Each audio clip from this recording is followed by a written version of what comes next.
तो मूवी शुरू होती है और हम मूवी के कॉन्सेप्ट के बारे में जान पाते हैं, जहां वर्ल्ड अब बहुत ज़्यादा एडवांस हो चुका है। आपने ये बात तो सुनी ही होगी कि टाइम इज़ मनी, यानी कि वक्त पैसा है। लेकिन क्या हो कि जब ये बात लिटरली यूज होने लगे और पैसों की जगह टाइम ही न्यू करेंसी बन जाए। ऐसा ही कुछ कॉन्सेप्ट इस मूवी का भी है, जहां हम जान पाते हैं कि अब दुनिया में न्यू करेंसी टाइम है। हर इंसान के पैदा होते ही उसके हाथ पर 1 साल का टाइम बन जाता है और ये टाइमर तब शुरू हो सकता है जब वो इंसान 25 साल का हो जाए। अब इसी टाइम की बेस पर कोई भी इंसान अपने लिए खाने पीने और बाकी की चीजें खरीद सकता है। बस कुछ भी खरीदने के लिए अपना टाइम स्कैन करना पड़ता है और फिर टाइम के कट जाने से वो चीज खरीदी जा सकती थी। और अगर किसी भी इंसान का ये टाइम खत्म हो जाए तो उसकी फौरन ही डेथ हो जाती है। अब यहाँ हमें एक एरिया को दिखाया जाता है जहाँ के टाइम जोन को डेड एंड कहा जाता है और यहाँ के लोग काफी गरीब हैं, इनके पास टाइम की कमी है और सभी को काफी मेहनत करके टाइम कमाना पड़ता है और हर दिन इनको बस 24 घंटे का टाइम ही पे के तौर पर मिलता है। इसीलिए इनको साल के हर दिन काम करना पड़ता है, क्योंकि अगर ये ऐसा नहीं करेंगे तो 24 घंटे खत्म होने के बाद ही इनकी मौत हो जाएगी। वहीं दूसरी तरफ हमें अमीर कम्युनिटी को दिखाया जाता है जिसका नाम ग्रीनविच है और यहाँ लोगों के पास लाखों की क्वांटिटी में घंटे हैं। सीन्स विल नामी एक आदमी पर आता है जो भी उसी गरीब कम्युनिटी को बिलोंग करता है। आज विल की मॉम की बर्थडे है, लेकिन हम देखते हैं कि विल की मॉम तो विल के जितनी ही यंग है, जिससे हम जान पाते हैं कि असल में अब ह्यूमंस की एज 25 के बाद नहीं बढ़ती, यानी कि चाहे जितने साल भी गुजर जाए इंसान 25 साल की ही दिखते हैं। इसीलिए विल की मॉम भी इतनी यंग है। विल अपनी मॉम को कहता है कि आज रात वो उनकी बर्थडे सेलिब्रेट करेंगे, जिसके बाद वो काम के लिए निकल जाता है। वहाँ पहुंचकर वो देखता है कि एक वर्कर टाइम खत्म होने की वजह से मर चुका है, मगर वो सभी अपने कामों पर लग जाते हैं क्योंकि अगर वो अपना काम नहीं करेंगे तो उन्हें भी अगले 24 घंटे का टाइम नहीं मिलेगा। यहाँ हम विल के दोस्त गैरी को भी देखते हैं। ये दोनों पूरा दिन बाकी वर्कर्स के साथ काम करते हैं। फिर दिन के आखिर में इन सभी को 24 घंटे का टाइम स्कैन कर दिया जाता है, जिसके बाद ये दोनों बार में ड्रिंक करने जाते हैं। वहाँ विल एक आदमी को देखता है जिसके हाथ पर 116 साल का टाइमर था, जिस पर विल हैरान होता है क्योंकि उनका एरिया तो बहुत गरीब था और यहाँ किसी के पास भी इतना ज्यादा टाइम नहीं था। इसीलिए विल उस आदमी को कहता है कि वो यहाँ ध्यान से रहे, क्योंकि उसका टाइम देखकर कोई भी उसे छीनने की कोशिश कर सकता है। मगर वो आदमी विल की बात पर इतना ध्यान नहीं देता और विल गैरी के पास आकर बैठ जाता है। इतने में वहाँ पर कुछ गुंडे आते हैं जो उस आदमी का टाइम चुराने आए थे। वो उसे अपना टाइम स्कैन करने को कहता है, जिस पर के उसका टाइम उसके पास ट्रांसफर हो जाएगा। वो आदमी कहता है कि पहले मैं वॉशरूम जाना चाहता हूँ, जिस पर वो गुंडा अपने आदमी के साथ उसे वॉशरूम भेज देता है। विल ये सब कुछ देख रहा होता है और वो उसे बचाने के लिए जाता है और किसी तरह उसे वहाँ से निकाल कर एक बिल्डिंग में ले जाता है, मगर बाहर गुंडे होने की वजह से वो वहाँ से निकल नहीं पा रहे थे, इसीलिए उन्हें रात वहीं गुजारनी पड़ती है। अब वो दोनों बातें करने लगते हैं। उस आदमी का नाम हेनरी है।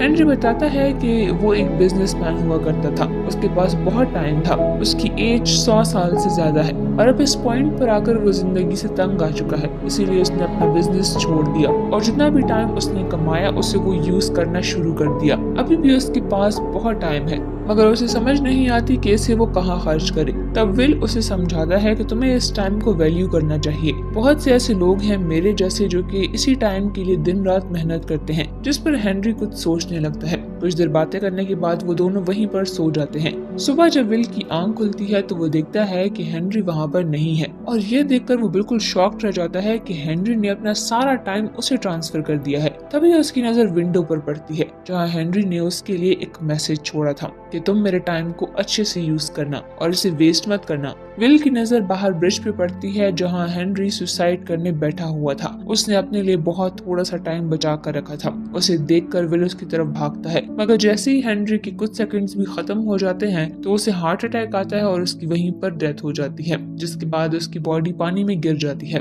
विल बहुत ही दुखी होता है क्योंकि वो हेनरी को बचा नहीं पाया, मगर इससे पहले कि ये मर्डर उसके जिम्मे आ जाए वो वहाँ से जाने लगता है। मगर वहाँ के सीसीटीवी कैमरा में ये सब कुछ रिकॉर्ड हो चुका था। विल को समझ नहीं आता कि वो क्या करे, इसीलिए सबसे पहले वो अपने दोस्त गैरी के पास जाता है और उसे सारी बात बता देता है। फिर वो अपने 10 साल उसे ट्रांसफर कर देता है ताकि उसकी जिंदगी भी थोड़ी आसान हो जाए। इसके बाद वो अपनी मॉम से मिलने के लिए निकलता है। वहीं विल की मॉम जब बस में चढ़ती हैं तो बस का किराया अब बढ़ चुका था और विल की मॉम के पास इतना टाइम नहीं था कि वो टिकट खरीद सके, जिसकी वजह से बस ड्राइवर उसे बस से निकाल देता है। इसीलिए विल की मॉम भागने लगती है ताकि वो विल तक पहुंच सके, क्योंकि अगर उनका टाइम खत्म हो गया तो वो मर जाएंगी। उधर जब बस स्टॉप पर आती है तो विल देखता है कि उसकी मदर उसमें नहीं है। वो समझ जाता है कि कुछ तो गड़बड़ है, इसीलिए वो भी जल्दी से पहले स्टॉप की तरफ भागने लगता है, जहाँ रास्ते में उसे अपनी मॉम नजर आती है जो उसकी तरफ भाग रही होती है। मगर इससे पहले कि वो दोनों एक दूसरे तक पहुंच पाएं, विल की मॉम का टाइम खत्म हो जाता है और वो वहीं पर मारी जाती है। विल बहुत रोता है क्योंकि आज उसके पास इतना टाइम था कि वो अपनी मॉम को बचा पाए और वो खुशी खुशी रह सकते थे, मगर वो अपनी मॉम को बचा नहीं पाया।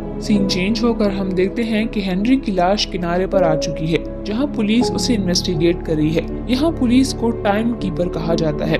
रेवन नाम का एक टाइम कीपर इस केस का इन्वेस्टिगेशन ऑफिसर है, जहां उसकी टीम मेंबर्स को लगता है कि शायद हेनरी को उसके टाइम के लिए किसी ने मार दिया है, जहां वो बोलते हैं कि शायद इसकी डेथ टाइम की कमी की वजह से हुई है। लेकिन यहाँ पर रेवन बोलता है कि नहीं, इसके टाइम को किसी ने चोरी किया है, लेकिन इसकी कोई और वजह भी लग रही थी और वो ये वजह जानना चाहता था।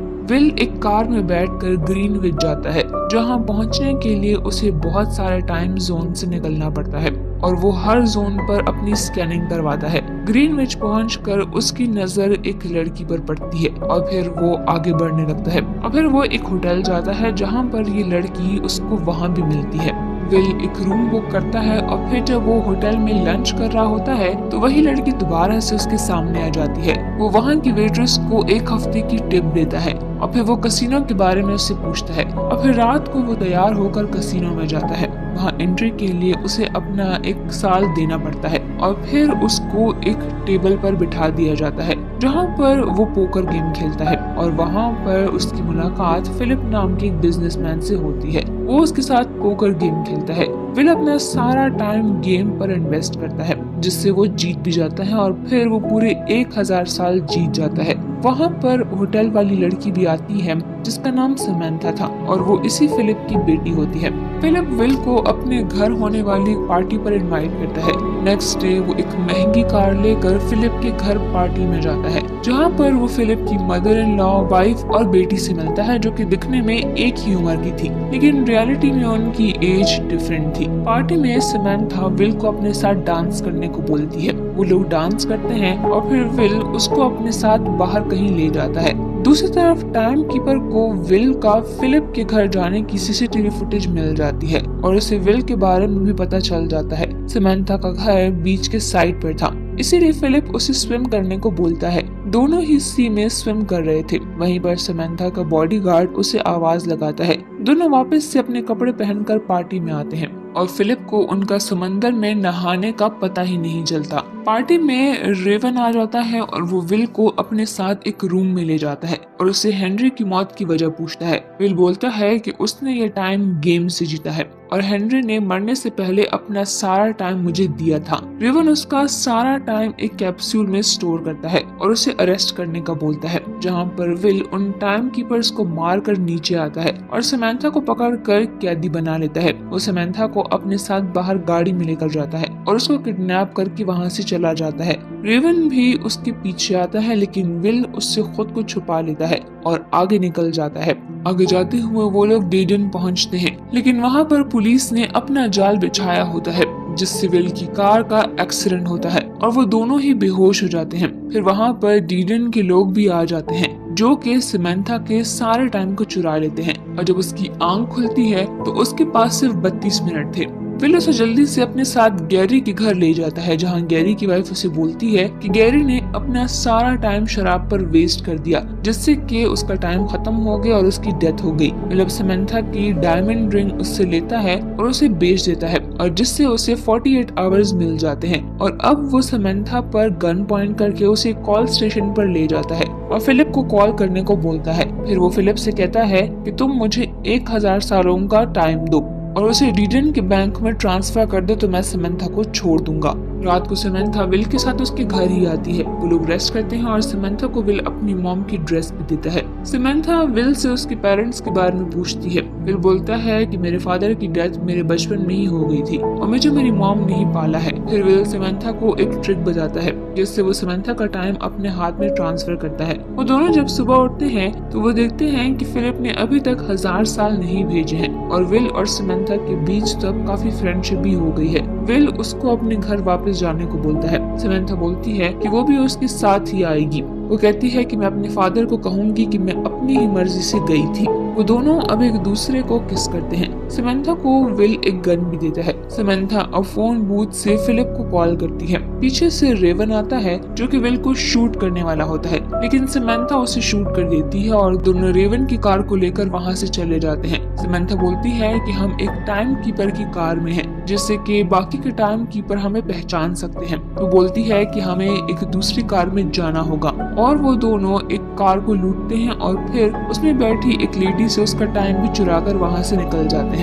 जिसके बाद वो एक खामोश जगह पर आते हैं और टीवी में एक न्यूज देखते हैं। विल को अब पुलिस ढूंढ रही होती है। वो दोनों कार में एक दूसरे को किस करते हैं और अच्छा टाइम स्पेंड करते हैं। रेवन अब फिलिप के पास आता है और उससे बोलता है कि अब उसे समंथा को भी किडनैप करना होगा क्योंकि उसने एक टाइम कीपर पर गोली चलाई थी। विल समंथा को गन चलाना सिखाता है। विल के पास अब टाइम की कमी थी तो समंथा उसे बोलती है कि मेरे पास एक रास्ता है। उसके बाद वो दोनों ही बैंक में चले जाते हैं। वो दोनों एक ट्रक में बैठते हैं। ये बैंक समंथा के फादर का ही था। वो दोनों ट्रक में बैठते हुए एक बैंक में आ जाते हैं और वहाँ से बहुत सारे टाइम कैप्सूल चुरा लेते हैं। विल वहाँ पर दूसरे लोगों को भी मुफ्त में टाइम देने को बोलता है। वो अपना बहुत सारा टाइम गरीबों को दे देता है, लेकिन इतना सारा टाइम आने के बाद डीडन में क्राइम भी बढ़ जाता है। रात में विल और समंथा एक होटल में होते हैं। वो दोनों एक दूसरे के साथ टाइम स्पेंड करते हैं और वहाँ पर टाइम कीपर्स आ जाते हैं। वो दोनों अपने कपड़े पहनते हैं और फिर रूम से बाहर आते हैं।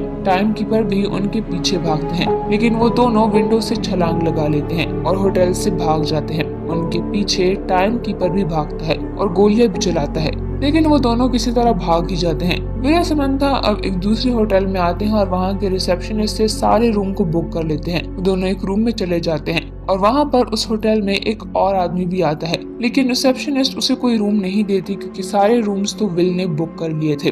अब सीन शिफ्ट होता है डीडन के एक गुंडे पर जो कि लोकल बॉयज को जमा करके उससे विल और समंथा के बारे में पूछता है। उससे डर के एक लड़का उनको एड्रेस बता देता है और फिर वो अपने साथ और भी गुंडे लेकर उस होटल पहुंच जाता है। वो उन दोनों को ही पकड़ लेता है और गन से उन दोनों को डराने की कोशिश करता है। फिर वो उनको मारने की बजाय एक गेम का बोलता है। वो उसे पंजे लड़ाने को बोलता है। विल उसे पंजे लड़ाते हुए वही ट्रिक यूज करता है जो कि उसने समंथा को सिखाई थी, जिससे उस गुंडे का ध्यान अपने टाइम पर चला जाता है और विल इसी का फायदा उठाकर अपनी गन से उसके बाकी सभी लोगों को मार देता है और वो लोग वहाँ से भाग आते हैं। रात वो दोनों एक बिल्डिंग की छत पर गुजारते हैं। नेक्स्ट डे समंथा अपने फादर के पास आती है गन के साथ और इसीलिए सभी लोग समंथा पर गन पॉइंट करते हैं। सबका ध्यान समंथा पर होता है, जिससे कि विल पीछे से आता है और वो फिलिप पे गन पॉइंट करता है। वो फिर उसको फिलिप के रूम में लेकर जाता है और समंथा उनसे उसके रूम के लॉकर का पूछती है। फिर वो वहाँ से एक टाइम कैप्सूल ले लेते हैं जो कि 1 मिलियन ईयर्स का होता है। वो दोनों इस कैप्सूल को दोबारा से डीडन ले आते हैं और रास्ते में जाते हुए टाइम कीपर उनको देख लेता है। वो उनके पीछे जाने लगता है। विल अपनी कार की स्पीड को तेज करता है और बहुत सारे टाइम जोन्स को क्रॉस करते हुए आगे जाता है और डीडन पहुंच जाता है, लेकिन रेवन अपनी कार को उसकी कार के साथ क्रैश कर देता है। विल कार से बाहर आता है और वो कैप्सूल एक छोटी सी बच्ची को दे देता है जो कि उस कैप्सूल को डीडन के बैंक में ले जाती है। रेवन भी कार से आने के बाद विल को गन पॉइंट पर लेता है, लेकिन तभी वहाँ पर बैंक सभी लोगों में टाइम को बांट देता है, जिससे कि वहाँ पर रश हो जाती है और वो दोनों मौके का फायदा उठाकर वहाँ से निकल जाते हैं। रेमंड भी उनके पीछे आता है और उन दोनों को सरेंडर होने का बोलता है। तो विल कहता है कि क्या तुम्हारे पास इतना टाइम है कि तुम हमें अरेस्ट कर सको, जिस पर कि रेवन अपना टाइम देखता है और उसके पास अब कुछ ही सेकंड्स थे। इससे पहले कि वो कुछ कर पाता उसका टाइम खत्म हो जाता है और वो वहीं पर मारा जाता है। अब विल के पास भी बस कुछ ही टाइम होता है। समंथा उसको अपना टाइम देती है ताकि वो बच जाए, लेकिन यहाँ पर विल को एक आइडिया आता है। वो रेवन की कार की तरफ भागते हैं क्योंकि उसकी कार में टाइम कैप्सूल थी जिससे कि वो दोनों ही बच सकते थे। दोनों ही कार की तरफ भागते हैं। विल कार तक पहुंच जाता है और अपने टाइमर में टाइम फिल कर देता है। समंथा पीछे रह गई थी और अब उसके पास सिर्फ 5 सेकंड्स ही रहते थे। विल फौरन से भागकर उस तक टाइम को ट्रांसफर कर देता है और उसकी जान बचा लेता है। फिर वो दोनों एक दूसरे को हक करते हैं। टीरियन में विल के टाइम डिस्ट्रीब्यूशन की वजह से वहाँ के लोगों में बहुत सारी चेंजेस आ गई थी और सब लोग बहुत ही खुश रहने लगे थे और अपनी जॉब भी उन्होंने छोड़ दी थी क्योंकि उनकी टाइम की जरूरत अब विल और समंथा ने पूरी कर ली थी। टाइम कीपर्स भी उनको पकड़ने से पीछे हो जाते हैं। अब लास्ट में ये दोनों गन पकड़े एक बैंक में आते हैं। विल और समंथा अब बैंक्स को लूटते हैं और इसी के साथ ये मूवी यहीं पर एंड हो जाती है।